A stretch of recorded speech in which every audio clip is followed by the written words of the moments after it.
Bom dia, meus caros irmãos. Hoje, neste domingo tão especial para todos nós, o domingo, na verdade, eu tenho aprendido que todos os dias são dias muito especiais. Mas o domingo, ele tem a particularidade de ser, além do nosso dia de descanso, onde muitas vezes a gente acaba se reunindo com alguém, com familiares, ou temos mais tempo para nós. E então a gente agradece você estar nos acompanhando, estar aqui nesse projeto de preces, que estamos na coletânea dos preces que Kardec sugeriu, sugestão apenas como modelo. E hoje estamos aqui, Robson, Reinaldo e eu, para tentarmos auxiliar um pouco na nossa visão, na nossa interpretação, mas sejam muito bem-vindos. Mas isso que a gente gostaria muito, que o domingo fosse especial, como sempre tem sido. Agora eu convido meu querido Robson a fazer a prece de abertura e vamos ao nosso trabalho. Vamos lá, vamos nos concentrar, pedir a conexão com o alto. Senhor Jesus e queridos mentores que nos auxiliam com desvelo e carinho, que nesse instante a nossa mente possa se centralizar na tarefa a cumprir, possa emanar energia que chegue a todos que estão assistindo esse estudo e que todos nós saibamos sempre prestar graças por tudo quanto temos recebido e por tudo quanto os outros também têm recebido ao nosso pedido. A tua misericórdia, Senhor, que não nos desampara mesmo nas nossas fraquezas, dificuldades e tropeços, é a nossa âncora e a nossa bússola. Que a tua luz possa iluminar os nossos caminhos e que a tua força possa ser a nossa energia propulsora na direção da expansão de consciência, do auxílio a nós mesmos e do auxílio ao próximo. Fica conosco durante essa tarefa e as tarefas a seguir. E sempre, Senhor, faça dar a conhecer a tua vontade, para que saibamos sobrepor a nossa, a cada dia e a cada instante de nossa vida. Que assim seja. O Reinaldo pode fazer a leitura então, né? Nós estamos no capítulo 28, Coletânea de Preces Espíritas, é a parte número 3, Preces pelos Encarnados, e é a segunda prece. Isso mesmo. Então, nós estamos no item número 44, que diz o seguinte: graças por benefício concedido a outro. E ele é bem curtinho, então eu vou fazer a leitura do prefácio em seguida da prece, e depois nós comentamos. Prefácio. Quem não se deixa dominar pelo egoísmo, rejubila-se com o bem do próximo, mesmo que não tenha pedido por uma prece. E a prece é a seguinte: Senhor, agradeço-vos a felicidade concedida a bons espíritos, fazeis que ele veja nesse benefício uma consequência da bondade de Deus. Se o bem que lhe é dado constitui uma prova, inspirai-lhe o pensamento de bem empregá-lo e de não se envaidecer, para não transformá-lo em juízo futuro, em prejuízo futuro. Vós, meu bom espírito, que me protegeis e desejais a minha felicidade, afastai de mim qualquer sentimento de inveja ou de ciúme. Assim seja.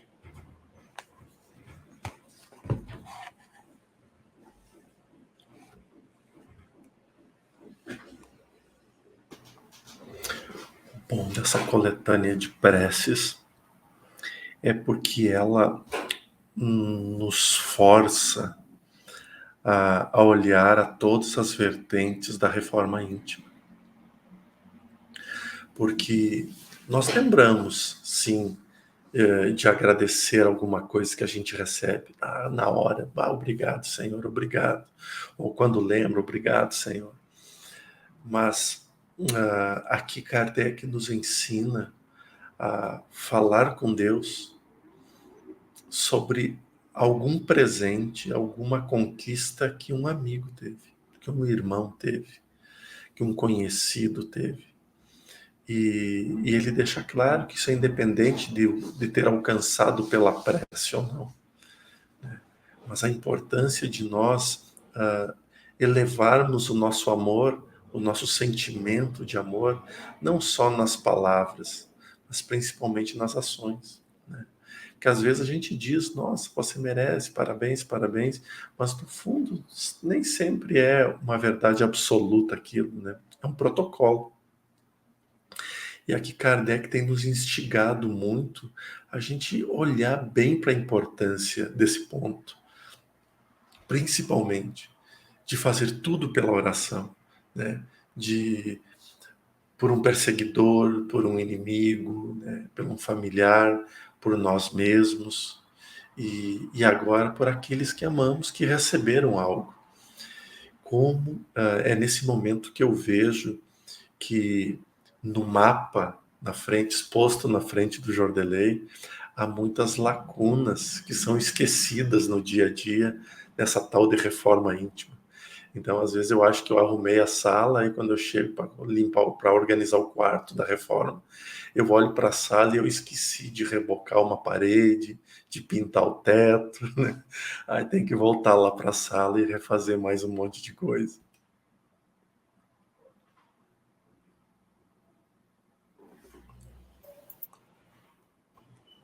Pode falar antes, Reinaldo. Obrigado. Eu creio que esse trecho, essa prece e esse ponto que o Jordelei comentou, né, que muitas vezes nós fazemos mais por protocolo, por respeito do que por sentimento, é que o nosso egoísmo, a nossa individualidade, nesse momento da existência, ela ainda predomina sobre o querer o bem para o todo. Mas quando nós afastamos o zoom, né, nós nos afastamos e olhamos que o bem que aconteceu para o outro é o bem que aconteceu para toda a humanidade, começa a ficar até um pouco mais fácil da gente transmutar esse sentimento de um pequeno protocolo para um sentimento verdadeiro. Quer dizer o seguinte, quando nós ficamos felizes pela graça que o próximo recebeu, seja mais saúde, seja uma oportunidade profissional, seja uma reconciliação com o familiar, ou o que seja, nós sabemos que aquele pequeno aumento de frequência que ocorreu naquele instante que nós presenciamos ou que nós soubemos, ela contribui para o aumento de frequência e para o aumento da felicidade do mundo como um todo. Então, de forma indireta, nós nos beneficiamos. Então, o benefício de um é o benefício de todos. E isso é uma coisa muito importante de se lembrar sempre. Eu acho que a gente pode interpretar essa prece de duas maneiras, né? A primeira é pensando que ela é uma sequência de uma prece por alguém que esteja em aflição, né? Então, o primeiro modo da gente interpretar é alguém estava em aflição, aí teve um pedido, né? Por exemplo, a pessoa estava doente, e aí teve uma prece para a pessoa se recuperar, a pessoa recuperou, e aí nós vamos agradecer por aquilo, né, que foi concedido. E uma segunda maneira é um pouco isso que o Reinaldo falou, né? Aconteceu uma coisa boa com alguém, e tem a ver com uma bênção que a pessoa recebeu, e a gente se alegra, e Kardec, né, nessa frase curta, falou tantas coisas, né? Uma delas foi, quem não é dominado pelo egoísmo se alegra. Então, assim, o outro ganhou uma coisa e eu me alegro, né? Que tem um pouco a ver com isso que o Reinaldo falou. Então, se o outro recebeu uma coisa, o universo está um pouco melhor. Mas isso ainda em todos nós é muito cognitivo, né? É muito do pensamento. Então, a gente entendeu isso, que a gente tem que se alegrar pelo que o outro recebe. Aí, de repente, o nosso vizinho, que a gente detesta, compra um carro importado daqueles, assim, que custa 500 mil reais, né? A gente olha assim, a gente não fica alegre, né? A gente fala assim, esse cara tá lavando dinheiro. Não é possível, né, que ele conseguiu comprar um carro melhor que o meu antes que eu, né? Como que ele conseguiu isso se ele é preguiçoso, ele nem trabalha, ele nem esforça, e de repente ele recebeu uma coisa dessa. Então, o nosso sentimento, ele ainda não acompanha, e aí tem muito a ver com o que o Jordanley falou, né? Sobre o Kardec está falando de vários pontos que, no fundo, tem relação com a nossa reforma íntima, né? Então, esse ponto da reforma íntima, que é se alegrar com o que o outro ganha, e às vezes uma coisa que eu não ganhei, né? Eu queria e não ganhei, mas mesmo assim eu fico alegre que o outro ganhou. É bem difícil, né? Eu rezo, que eu passe no concurso, o outro passa, filho da mãe, eu não fico alegre que ele passou, né? Ou campeonato de futebol, né? Meu time se lascou e o outro rezou e o time dele ganhou. Eu não fico alegre que o outro time ganhou, né? E por aí vai, né? Várias outras coisas. E Kardec, ele coloca isso de uma maneira bem sutil aqui no meio da prece, né? Quando ele fala da palavra inveja. Então, ele fala sobre isso de uma maneira assim, né? Subliminar aqui no meio da prece. Que, no fundo, uma das coisas que ele pede é que eu não tenha inveja do que o outro recebeu, porque isso ainda é a nossa reação natural, né? Então, o outro recebe, e a gente quer também, mas é um quer também invejoso. Não é um quer também que legal que ele recebeu, né? Porque muitas vezes a primeira crítica que eu faço é que essa pessoa não merece ter recebido uma coisa boa. Então essa prece, ela é muito mais libertadora do que a gente imagina, né? E muito mais necessária para a nossa reforma interior do que a gente pensa.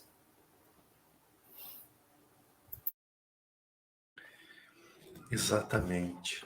E é nesse ponto, né, que eu separo uma frase, porque essa frase realmente tocou muito em mim, que é inspirai-lhe o pensamento de fazer bom uso dele, né, do que ele ganhou, e de não se envaidecer, a fim de que esse bem não se volte em seu prejuízo no futuro.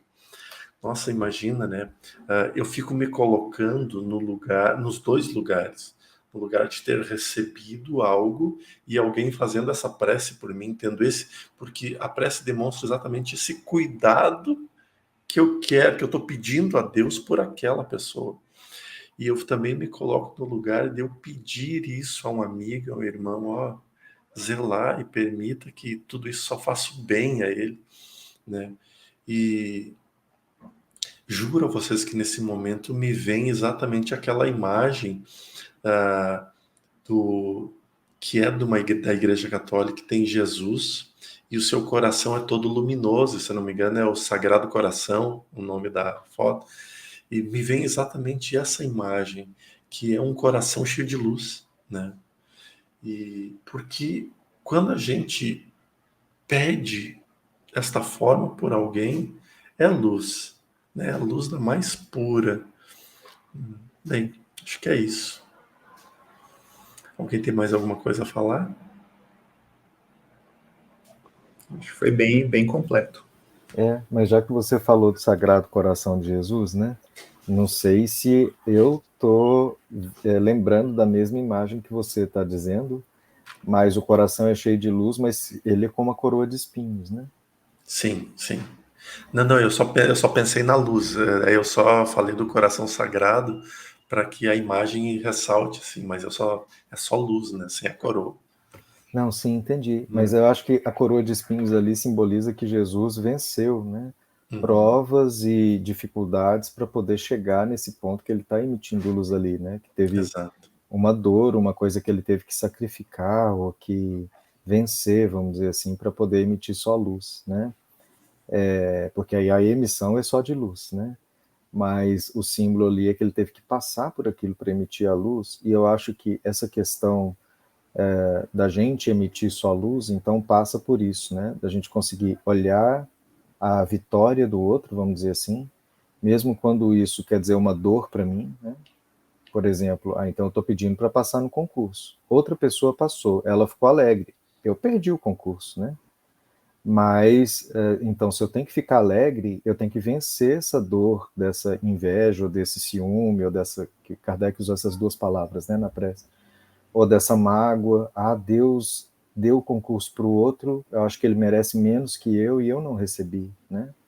E aí é o que você está dizendo, de emitir luz para a pessoa. Então, eu tenho que olhar para essa pessoa que ganhou o concurso e entender assim, olha, então ele teve mais mérito que eu, né? Ou ele soube estudar mais os pontos que caiu, ou ele tem algum tipo de experiência, né, que eu não tenho e ele passou. E eu consegui emitir só luz para essa pessoa. E essa é uma reação que eu tenho que vencer, essa minha dor, né, que é essa coroa de espinhos que está na imagem que você trouxe. Então tem essa perda, eu sinto essa perda, eu sinto uma frustração, uma mágoa às vezes, né? Porque o Kardec usou a palavra ciúme, então, por exemplo, às vezes eu estou rezando assim, que eu fique com a fulana de tal, né? E aí o meu irmão, ou o meu vizinho, ou uma pessoa do meu círculo que fica com ela, né? E aí eu tenho que vencer isso, porque senão o nosso relacionamento vai virar um inferno, né? E aí, quando eu consigo vencer e consigo emitir luz para essa pessoa que, de uma certa maneira, recebeu uma bênção que eu não recebi, aí quer dizer que eu consegui transpor isso, e aí eu estou chegando nesse ponto, né? De um Sagrado Coração de Jesus que emite luz mesmo quando sofreu uma dor. Né?